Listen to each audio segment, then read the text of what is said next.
नाम मेरा विजय सिंह।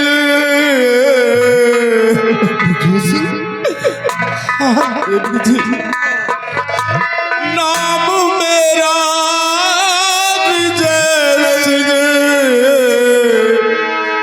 सुनो मेहरबान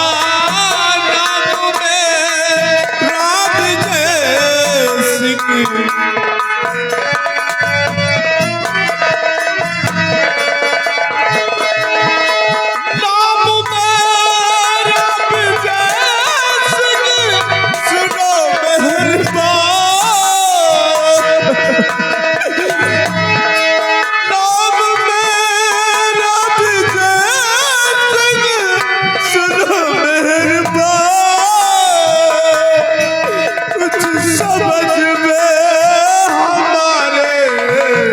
नहीं आ रहा कुछ समझ में हमारे।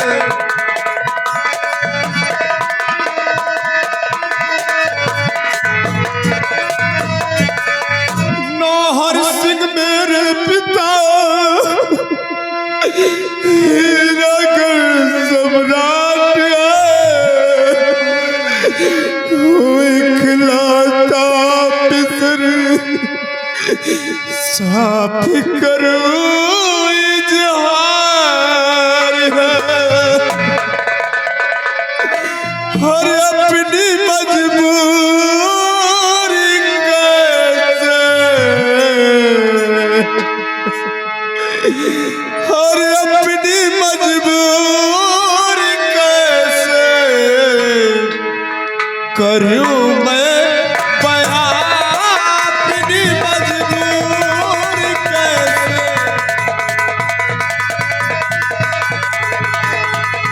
अपनी मजबूरी कैसे करूं मैं बयां।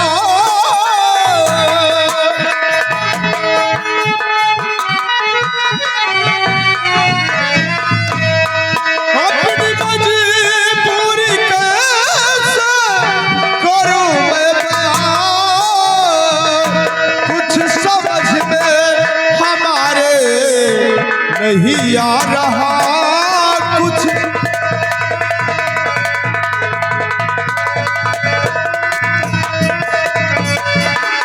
क्या मुसाफिर तुम हीरागढ़ के सम्राट के बेटे हो? हाँ देवी जी। तुम्हारा नाम विजय सिंह है जी। लेकिन आप एक सम्राट के बेटे होते हुए, आप एक राजकुमार होते हुए इस व्यावान की खान छान रहे हैं। ऐसी कौन सी मजबूरी तुम पर आन पड़ी है? देवी जी मुसाफिर क्या कहूँ आपसे, कुछ मुझसे कहा नहीं जाता। नहीं मुसाफिर, तुम्हें बतलाना ही होगा। ऐसा कौन सा संकट तुम पर आन पड़ा जो व्यावान की खाक छान रहे हो तुम? बतलाओ मुसाफिर। देवी जी अगर आप जानना चाहते हो तो सब कुछ मैं आपसे बतलाऊंगा। हाँ बतलाओ मुसाफिर। देवी जी एक दिन की बात, मेरी दादी माँ मुझे अपने बेडरूम पर बुलाया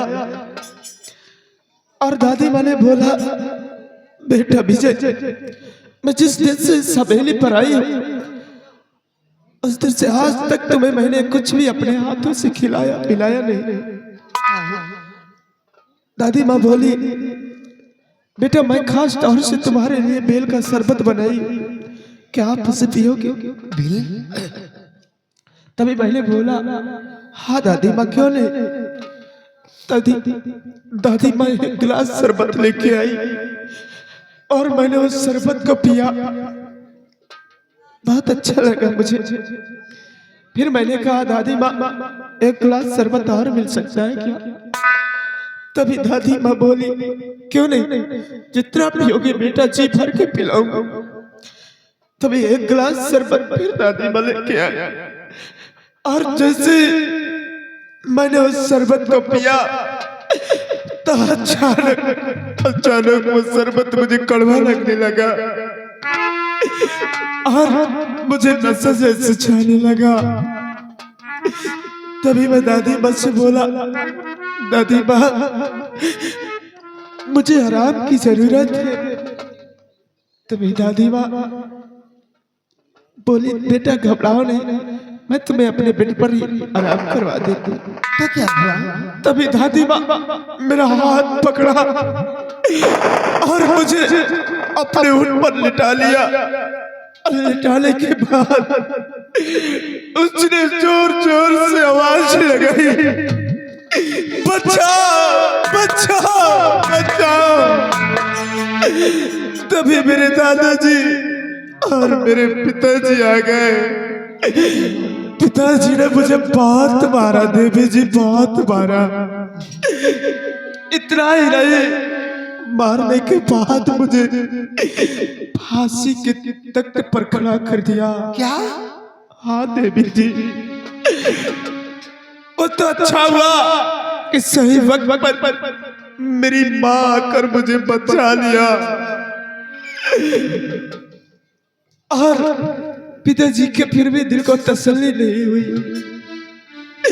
उन्होंने मेरे हाथ में हथकड़ी लगवाकर और आंखों में पट्टी बंधवाकर मुझे हीरा गरिया से बाहर करवा दिया और ये ऐलान करवा दिया है कि अगर किसी को राजकुमार विजय नजर आए तो उसका सर कलम कर देना। देवी जी,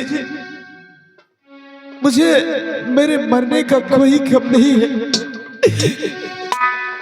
दुख तो इस बात का है देवी जी। आप ही जरा सोचो, कौन ऐसा औलाद होगा इस संसार में कि अपने माँ के ही साथ इतनी घिनौनी हरकत करेगा? आप ही बताइए देवी जी। मुसाफिर, उसका फल उसे ईश्वर देगा। जैसा कर्म उसने किया है तुम्हारे साथ, उसका फल उसे अवश्य मिलेगा। लेकिन देवी जी, अब इस संसार में मेरा कोई नहीं रहा। अगर मैं वापस जा रहा किसी के नजरों में पड़ जाऊंगा तो मेरा सर कलम कर दिया जाएगा। अगर इस जगह रहता हूं तो यहाँ भी मारा जाऊंगा।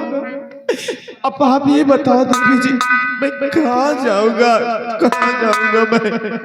मुसाफिर, तुम घबराते क्यों हो? मैं देवी, मैं तुम्हारी रक्षा करूंगी। तुम्हारी कहानी सुनकर मेरे हृदय बहुत ही चित्र हो गया है। मैं तुम्हें अब कहीं नहीं जाने दूंगी। मैं तुम्हारी रक्षा करूंगी, तुम पर कोई आंच नहीं आने दूंगी। साए की तरह रहकर मैं तुम्हारी रक्षा करती रहूंगी। वाह देवी जी, आपका बहुत बड़ा उपकार है। मुसाफिर, मैं इस वन में घूमने के लिए आई थी। अब थोड़ी देर इस वन में घूमूंगी और तुम भी मेरे साथ रहोगे। आओ, हम थोड़ी देर इन फूलों के बीच घूमती हूँ। ठीक है देवी जी।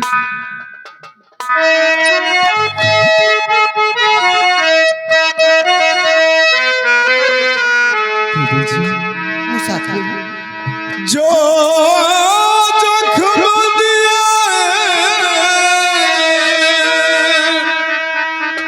अपनों ले दिए, हाँ मुसाफिर, जो जख्म दिए अपनों ले दिए, गए रोज शिकायत खाली करेंगे, रोज शिकायत पानी करे।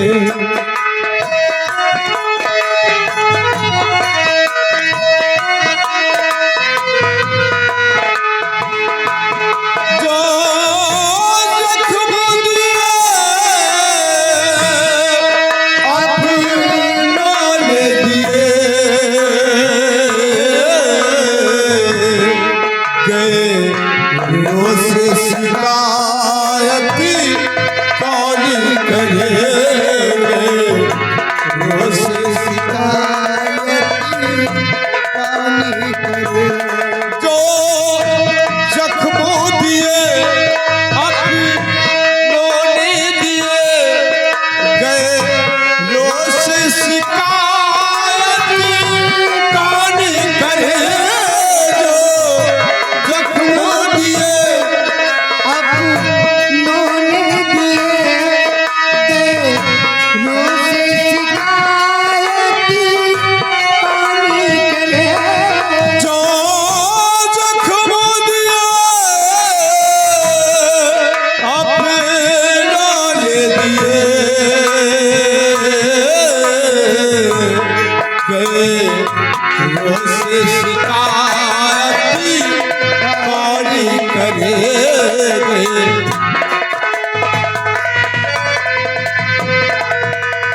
लोगों हकीकत कौन करे गए